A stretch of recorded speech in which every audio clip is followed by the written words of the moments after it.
नमस्कार, स्वागत है आप सभी का चाणक्य कोचिंग क्लासेस बहराइच में। आज लोग हम बिजनेस कम्युनिकेशन का जो हमारा 16 नंबर चैप्टर है, रिपोर्ट राइटिंग यानी प्रतिवेदन लेखन, इसके इम्पोर्टेंट डिस्कशन करेंगे इससे रिलेटेड, और इसमें क्या क्या क्वेश्चन ऐसे बन रहे हैं पेपर में जो आने वाले हैं उनकी बात करेंगे उनसे रिलेटेड, और ये जानेंगे कि रिपोर्ट राइटिंग क्या है।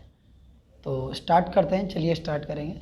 तो प्रतिवेदन प्रशासनिक कार्य या प्रक्रिया का एक आंसर। देखो, मैं यहाँ पे आपको कुछ चीज़ें मैं ऐसी बताने वाला हूँ जो कि पेपर में क्वेश्चन इंपॉर्टेंट बनेंगे, ना कि मुझे पढ़ के आपको चीज़ों को सुनाना है। तो इसलिए अगर आप वीडियो देख रहे हैं ना तो पूरा देखिए आप, क्योंकि आपके एग्ज़ाम पर्पज़ से काफ़ी इंपॉर्टेंट होने वाला है।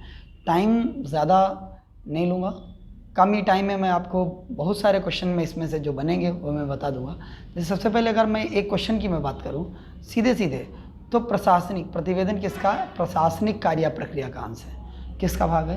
प्रशासनिक कार्य या प्रक्रिया का एक अंग है। सबसे पहले आप रिपोर्ट का जानिए, ठीक। ये किसका पार्ट है? ये तो आपने देखा एडमिनिस्ट्रेटिव, ठीक है, एडमिनिस्ट्रेटिव फंक्शनल का जो है एक पार्ट है या प्रोसेस का एक पार्ट है ये प्रतिवेदन। रिपोर्ट जो होती है, जैसे जब आप कोई काम करते हो, कोई घटना होती है, कोई इवेंट है, या आप कोई प्रॉब्लम्स है या किसी को फीडबैक को लेके देना है, तो जब आप कुछ लिखते हो और उसे आप देते हो तो वो रिपोर्ट होता है। मतलब उसका एक सार होता है, वो उसका सार होता है जो कि पहले आप जिस पे कर चुके होते हैं। हो सकता है आप इन्वेस्टिगेशन कर रहे हो, उस पर आप अपना कुछ अपना व्यू जो आपने अभी तक फील किया, जो चीज़ें आपने वहाँ से निकाली हैं उनको लिख के दे सकते हैं। आप अपनी प्रॉब्लम अगर आप किसी रिक्वेस्ट करने जा रहे हैं तो वो दे सकते हैं। ये सारी रिपोर्ट में चीज़ें आती हैं। तो ये किसका पार्ट है? एडमिनिस्ट्रेशन का पार्ट है, एडमिनिस्ट्रेशन का एक पार्ट है, ठीक। अब इसमें देखिएगा आशय और अर्थ। देखो, मैं बता रहा हूँ आपको, मैंने कहा था प्रतिवेदन एक ऐसा कार्यालयीन शब्द है जो एक से अधिक अर्थ की अभिव्यक्ति करता है, कई सारी चीज़ों में लगाया जाता है। जैसे आप देखिए यहाँ पे, अगर हम एम्प्लॉई को लेके देखें तो एम्प्लॉई को अगर कोई वर्क दिया गया गोल, तो उस पर वो अपनी रिपोर्ट देता है भाई, उस पर जो जाँच वगैरह करेगा प्रोडक्ट से रिलेटेड उन पर वो देगा।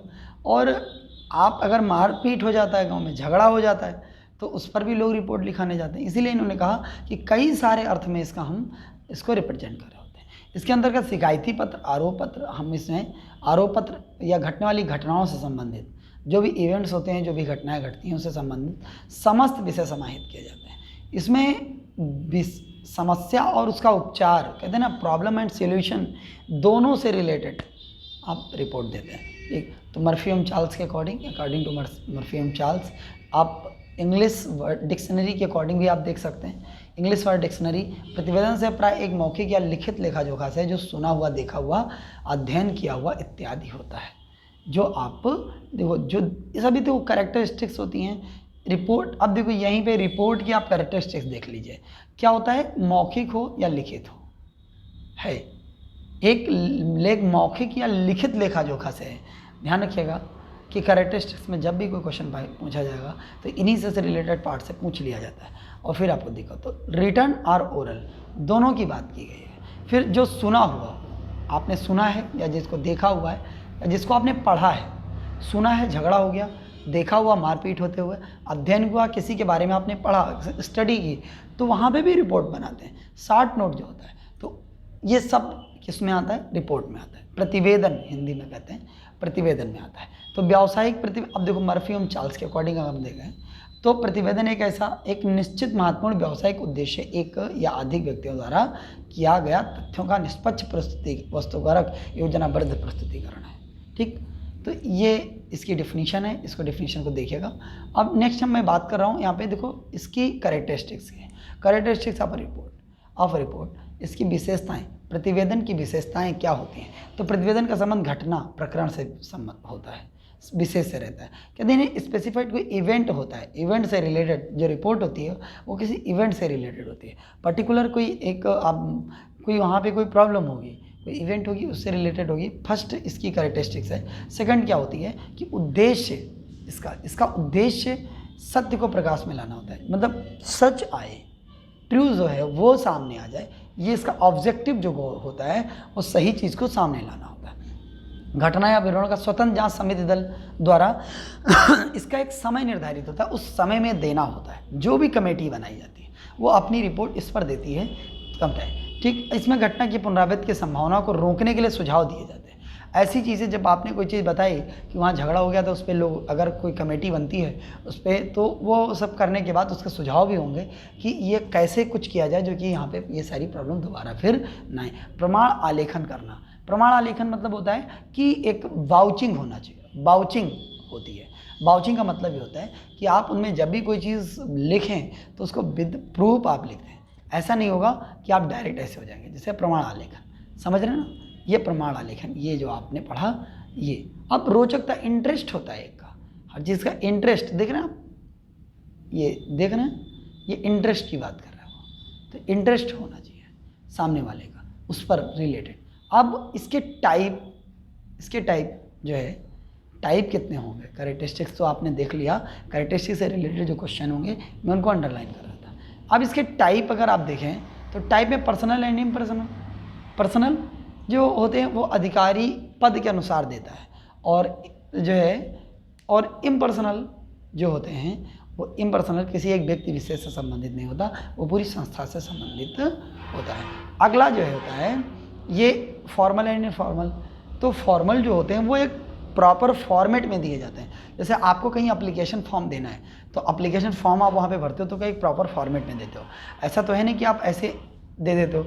और इनफॉर्मल में जो होता है वो हम कोई उसका प्रॉपर फॉर्मेट नहीं है, हम अपनी तरफ से लिख के तब दे देते हैं, अपनी तरफ से हम लिख के उसको देते हैं। तो फॉर्मल इनफॉर्मल आपने देख लिया, फॉर्मल रिपोर्ट भी होती है एंड इनफॉर्मल। ये मत देखिएगा इनफॉर्मल का मतलब कि वहाँ पे कोई लैंग्वेज अलग हो जाएगी या कुछ हो जाएगा, ऐसा कुछ नहीं है। वहाँ पे बस एक चीज़ होती है, क्या होगा सिर्फ एक फॉर्मेट, जब आप प्रॉपर फॉर्मेट में बात करोगे तो वो फॉर्मल रिपोर्ट होगी, और जब कोई विदाउट फॉर्मेट आप बात करते हैं वहाँ तो वहाँ पे वो इनफॉर्मल होगा।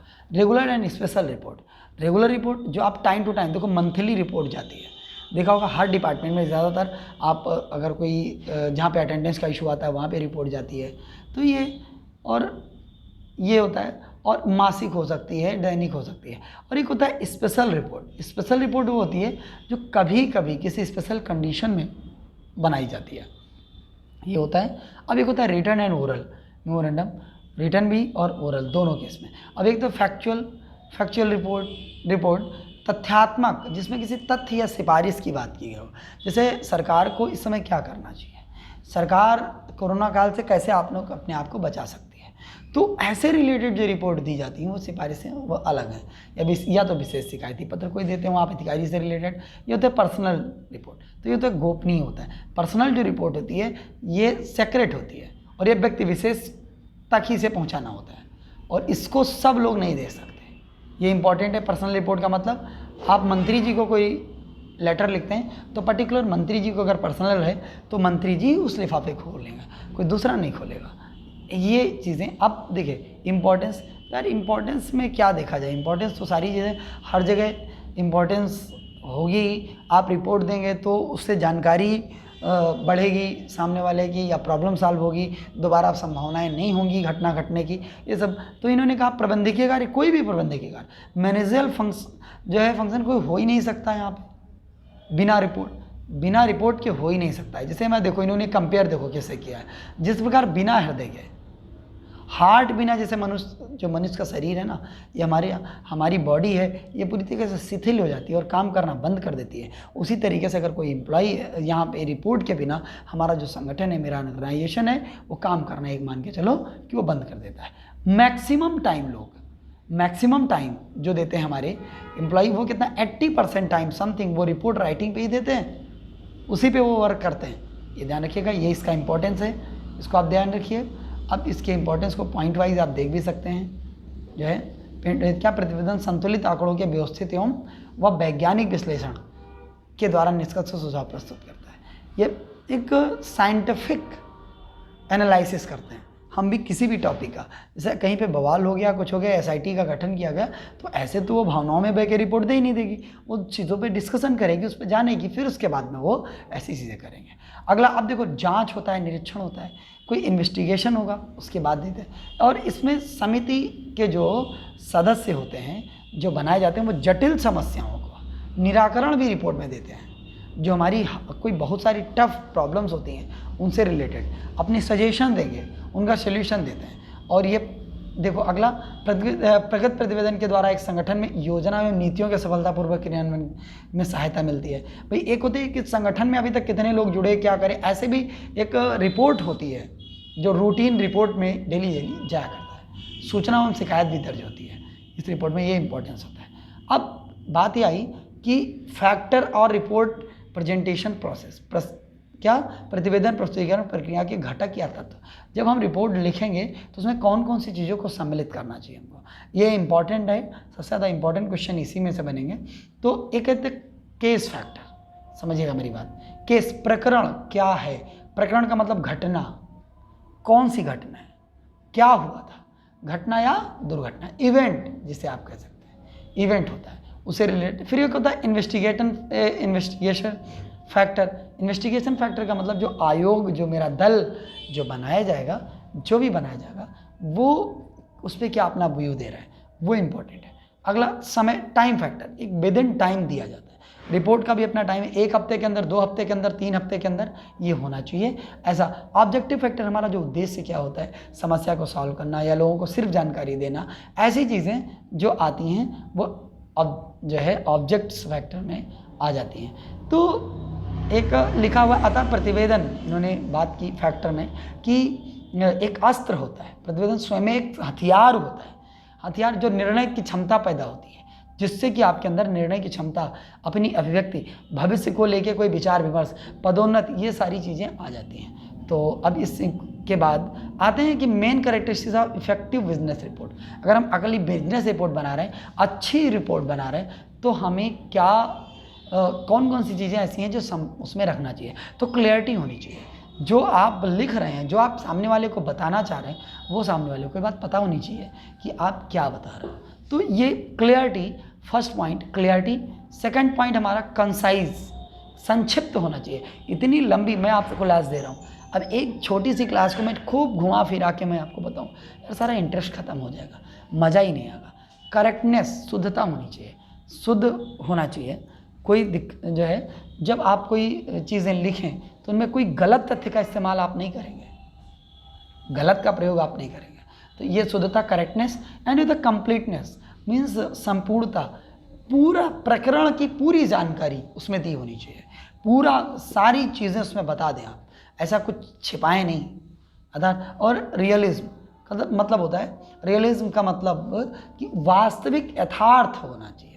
कपोल कल्पना कहते हैं ना, कोई चीज़ अजम्पशन बेस्ड, कोई चीज़ उसमें आपको नहीं डालनी है, आपको सिर्फ तो सिर्फ वास्तविक जो चीज़ें क्लियर हैं, जो वही उन्हीं को डालना चाहिए। तो इस तरीके से अब देखो क्वेश्चन की मैं बात करूं, लास्ट में आपसे मैं क्वेश्चन की बात करूंगा। तो सबसे पहले प्रशासनिक का अंग है, फिर इसकी बात आती है अर्थ के बाद इसमें डिफिनीशन में आप डाल दीजिएगा। डिफिनीशन मर्फी एंड जो इंग्लिश डिक्शनरी के अकॉर्डिंग आपके सामने देखिए 2 लिखी हुए हैं, ये इंपॉर्टेंट डिफिनीशन है, इनको आप बेहतर तरीके से आप देख लीजिए अगर नंबर अच्छा लेना है तो। फिर इसके कैरेक्टरिस्टिक्स में आप थोड़ी थोड़ी चीज़ें को देखें कि इसमें क्या कैरेक्टरिस्टिक्स आ रही है, ये भी एक क्वेश्चन यहाँ का बनेगा। फिर इसका टाइप पर्सनल, लेकिन जो ये लास्ट है एक, ये कहे ये पर्सनल रिपोर्ट, ये इसकी जो बात की गई है ये गोपनीय होती है, ये इसका प्रचार प्रसार वर्जित होता है। इम्पोर्टेंस हर जगह होती है, जैसे कंपेयर किससे कराया गया, हार्ट से कराया गया है, ठीक। ये साइंटिफिक होता है, इसमें कोई प्रॉब्लम सॉल्व होती है, ये सारी चीज़ें आपको समझना है। फिर इसके बाद में इफेक्ट, कौन कौन से फैक्टर हैं, तो case factor, investigation factor, time factor and objective factor, ये 4 चीज़ों को ध्यान रखना है, चारों एलिमेंट। इनके अलावा भी आपको हो सकता है डाला जाए और हो सकता है आपसे कन्फ्यूजन पूछा जाए। और इसके बाद आते हैं हम इसके मेन कैरेक्टरिस्टिक्स पे।